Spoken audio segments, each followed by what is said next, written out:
Salam statistik. Halo guys. Kami dari kelompok 6 kelas 2 KS5 akan menyajikan sebuah materi tentang uji kesesuaian sebaran data dengan metode Sapir-Whorf test. Aku Elvina Gamayanti Dan aku Rido Pangestu. Serta aku Hasan Watera Bibi. Selamat menyaksikan. Apa sih Sapir-Whorf itu? Jadi, uji Sapir-Whorf adalah sebuah metode atau rumus perhitungan sebaran data yang dibuat oleh Sapir-Whorf dan Wills. Uji Sapir-Whorf digunakan untuk mengidentifikasi apakah suatu peubah acak atau random variable berdistribusi normal atau tidak. Nah, uji Sapir-Whorf adalah metode uji normalitas yang efektif dan valid digunakan untuk sampel dengan jumlah yang kecil.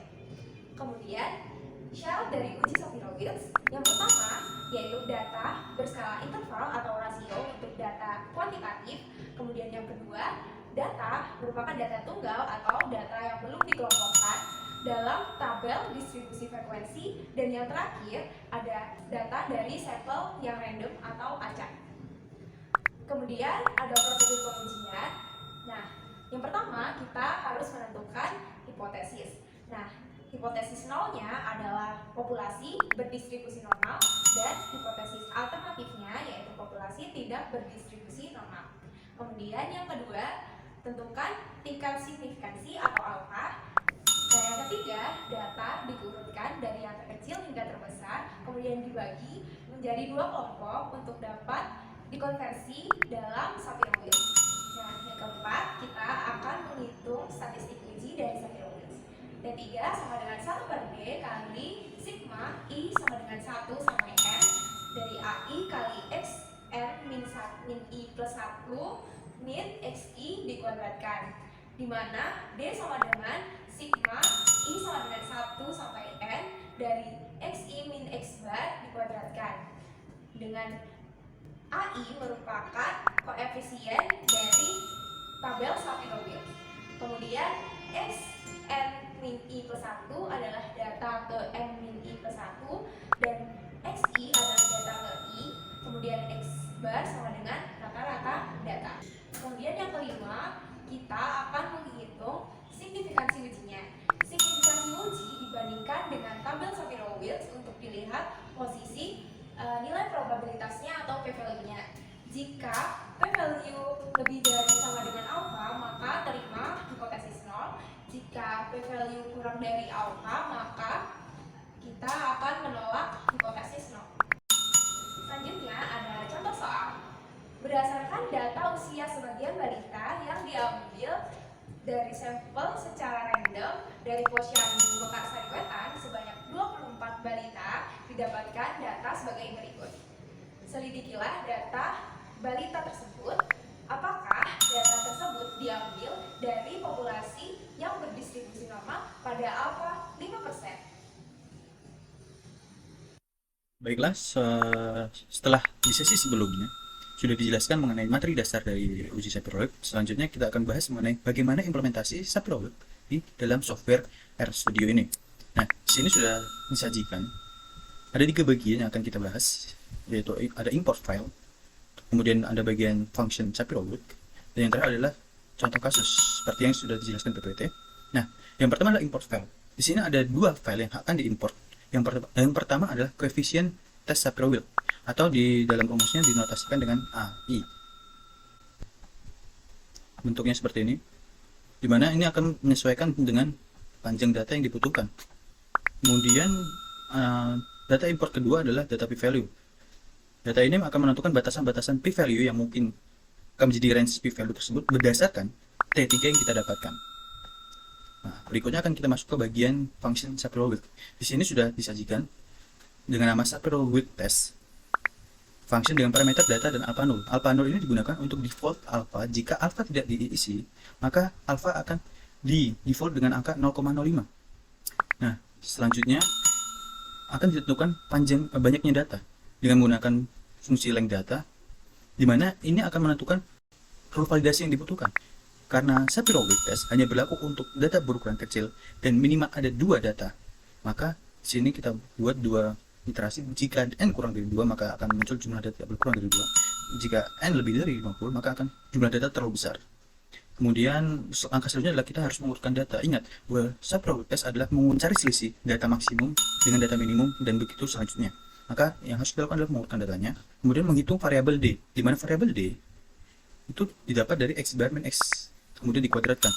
Nah, di sini yang pertama kita cari adalah rata-rata data, kemudian kita cari, di sini kita anggap saja ini simpangan atau kita sebut variabelnya stand, di mana kita dapatkan sorted data yang telah diurutkan, dikurangi dengan rata-ratanya, kemudian dikuadratkan. Nah, kemudian kita bisa dapat variabel D itu dengan cara menjumlahkan seluruh simpangan atau stand tersebut. Nah, langkah selanjutnya adalah kita menghitung rumus yang di dalam sini. Sigma alpha I x n min I plus 1 min x I kuadrat. Nah, cara menghitungnya adalah kita akan menentukan nilai alfanya dulu. Di sini sudah ada fungsi na.omit, data koefisien subprobability dengan menggunakan parameter kolom. Karena di kolom tadi sudah ditentukan dimulai dari kolom kedua untuk n sama dengan 2. Maka akan bisa langsung dengan memasukkan n di sini, dan fungsi na.omit ini bertujuan untuk menghilangkan missing value di dalamnya. Nah, berikutnya kita akan bahas mengenai ini, menghitung nilai perulangan.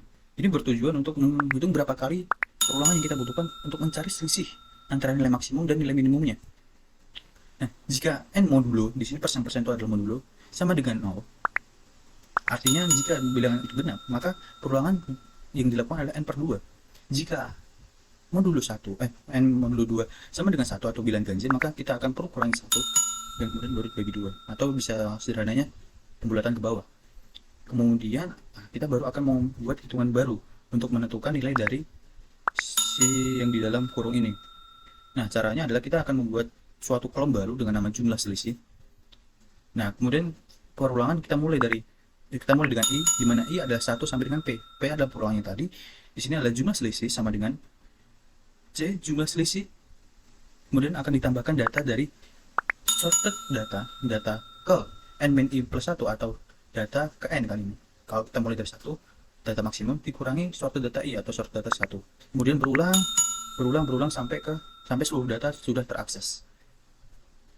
Nah, dari situ setelah kita dapatkan jumlah selisih secara keseluruhan dalam bentuk array, selanjutnya adalah kita menghitung A2-nya atau jumlah perkalian antara jumlah selisih itu dengan si A. Diperoleh dalam bentuk A2. Nah, kemudian kita hitung totalnya. Total ini menentukan sum daripada ini. Nah, di sini kita gunakan argumen sum A2 dikali jadi kuadratkan. Ada secara rumus di situ, jadi ini adalah yang benar. Nah, selanjutnya kita akan mendapatkan nilai akhir dari T3-nya, yaitu dengan cara melakukan pembagian total terhadap D. Nah, tadi kita sudah dapatkan nilai T3-nya. Langkah selanjutnya adalah kita menentukan p-value-nya. Nah, di sini kita akan buat fungsinya. Yang pertama adalah batasan p-value. Nah, kita di sini akan mengimport data p-value yang sudah kita import di atas dengan menggunakan parameter n. Kita akses data p-value buat variabel baru dengan nama batasan p-value untuk memerankan makna dari batasan p-value itu. Nah, kemudian kita akan mendapatkan nilai batasan atas dengan cara as.numerik. Ini akan mengubah data tersebut menjadi numerik dengan maksud batasan p-value mas 1. Ini akan menentukan batasan awal, di mana batasan dengan nilai p-value terkecil dan n sesuai dengan jumlah datanya. Kemudian untuk batas bawahnya kita mulai dari yang paling banyak. Karena akan perulangannya untuk batas atas akan semakin naik, batas bawah akan semakin menurun. Nah, jadi kita akan mendapatkan nilai P atas itu adalah p-value dengan nilai yang paling dekat di atas dari T3, sedangkan batas bawah, P bawah akan mendapatkan nilai P dengan nilai tepat di bawah dari T3. Nah, selanjutnya kita akan masuk ke bagian keputusan. Ingat bahwa keputusan di bagian ini kita tidak akan bisa mendapatkan p-value secara mendetail. Jadi kita teruskan saja, karena kembali lagi perlu pendalaman materi yang lebih dalam, perlu pemahaman yang lebih untuk mendapatkan p-value dari subprobability yang secara nilai eksaknya. Nah, terakhir kita akan menentukan keputusannya. Di mana di sini kita perlukan keputusan jika p bawah lebih dari alfa, artinya p bawah itu lebih besar. P bawah itu ini ya, jika misal tadi kita dengan jumlah n sama dengan 6, kemudian kita punya T3-nya 0,94, maka P bawahnya adalah 0,98. Nah, jika nilai tersebut lebih dari 0,5 akan diambil keputusan gagal tolak ke 0. Nah, jika tidak, maka akan diperoleh keputusan tolak ke 0. Nah, kemudian kita akan rangkum hasil perhitungan kita semua tadi di dalam list dengan dengan rincian jumlah data adalah n untuk mendapatkan nilai datanya, alfa sama dengan apa, statistik hitungnya kita dapatkan dengan T3, P bawah sama dengan P bawah, P atas sama dengan P atas, dan keputusan sama dengan keputusan yang sudah kita dapatkan. Kemudian kita, karena ini function, maka kita akan return hasilnya dengan result, return result. Nah, untuk bagian function sudah dijelaskan secara keseluruhan tadi, maka selanjutnya adalah kita masuk ke bagian contoh kasus. Seperti yang sudah dijelaskan tadi, berdasarkan soal dengan data demikian, nah, bagaimana cara kita mengimplementasikan fungsi ini, maka kita tinggal import data ini, data yang dibutuhkan, kita kopas saja, kemudian kita panggil datanya. Data bisa kita panggil dengan nama data coba, kita pakai C dan kita kopas saja. Nah, kita sudah dapatkan data cobanya. Ini kita bisa enter dulu dan kita bisa dapatkan, kita bisa lihat data coba ini. Nah, seperti ini sudah masuk datanya. Nah, kemudian kita tinggal lakukan uji subprawitnya sesuai dengan nama fungsinya. Tadi nama fungsi kita adalah subprawit test. Nah, kita sudah dapatkan ini. Nah, ingat parameternya adalah 5%. Jadi kita bisa masukkan atau bisa kita tidak masukkan. Misal kita tadi sudah pakai data coba dan bisa kita ingin masukkan 0,05. Kemudian kita enter, kita jalankan program ini, apakah berhasil, kita ulang, maka akan kita peroleh hasil demikian. Dengan jumlah data sama dengan 24 sesuai dengan soal, alfanya kita keluarkan 0,05, statistiknya 0,939, 0,799, dengan P bawahnya adalah 0,1, P atasnya 0,5, dan gagal tolak karena. Nah, kita bisa cek apakah benar P bawahnya 0,1 dan atasnya 0,5, maka kita lihat, ingat di sini adalah 24. Nah, P 0,1 dan 0,5 di sini berarti di 24. Nah, di antara dua ini. Jadi P value yang kita dapatkan adalah 0,939, sudah sesuai. Jadi bisa disimpulkan bahwa fungsi yang kita buat sudah sesuai dengan rancangan manual daripada uji Shapiro-Wilk. Nah, untuk rancangan secara mendetailnya bisa kita lihat pada penerapan uji Shapiro-Wilk dengan menggunakan package yang ada di R yang akan dibahas pada materi berikutnya.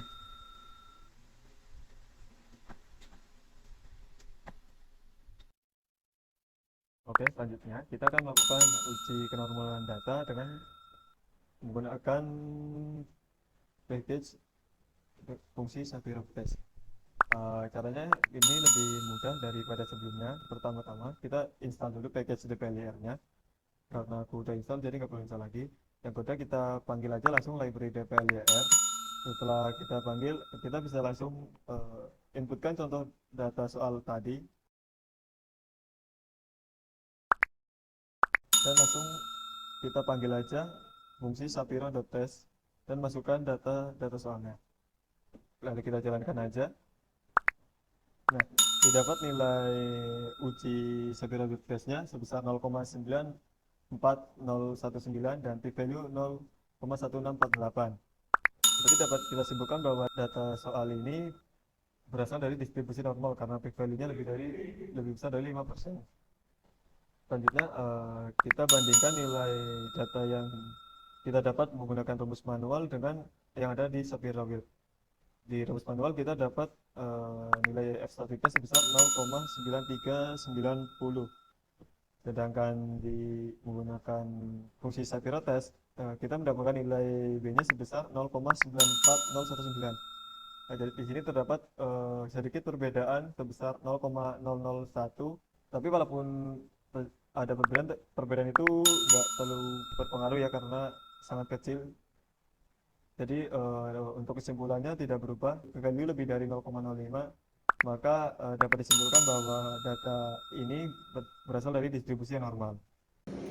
Sekian dari kelompok kami, terima kasih telah menyaksikan.